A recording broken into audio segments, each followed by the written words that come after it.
first of all, just give us an idea of the impact that this whole saga has had on your life.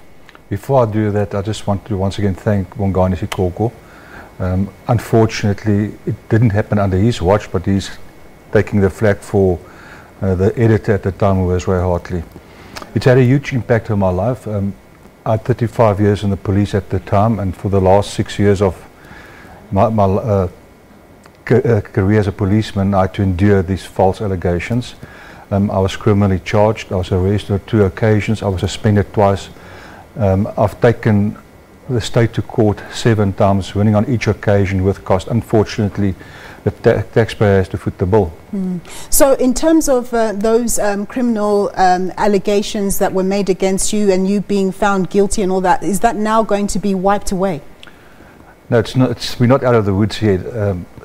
Sean Abrams reauthorized my prosecution after the prosecution that was authorized by Nonkobo Jiba was found to be unlawful by the High Court in KZN. I'm busy challenging those authorizations for my prosecution and the rest of the Cato Manor detectives as we speak. That matter is still in the courts.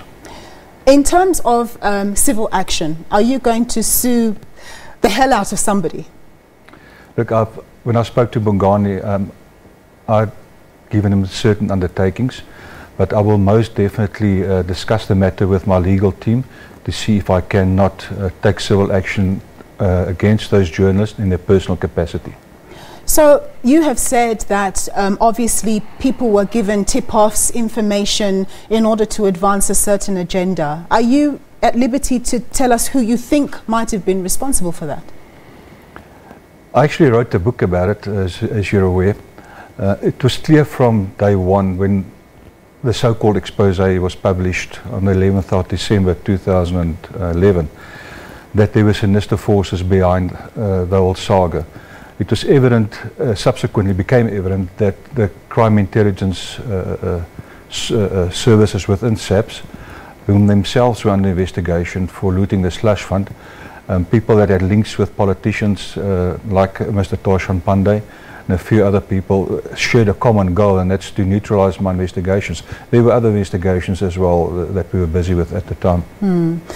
And then fast forward to today, obviously you're still considering what action you're going to take, but what's your life like now? I mean, do you have a job, and you know, is your life fairly normal, and what sort of backlash have you had to endure in your local area where people will have read all these terrible things about you?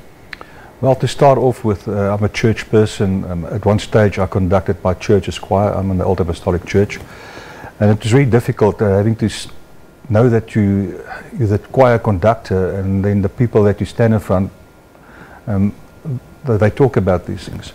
But because of the support that I've had from my family and friends, and mind you, the general public, I mean, people that I didn't know from a bar or so would walk up to me and say to me they understand and knew what was going on, and that they supported us.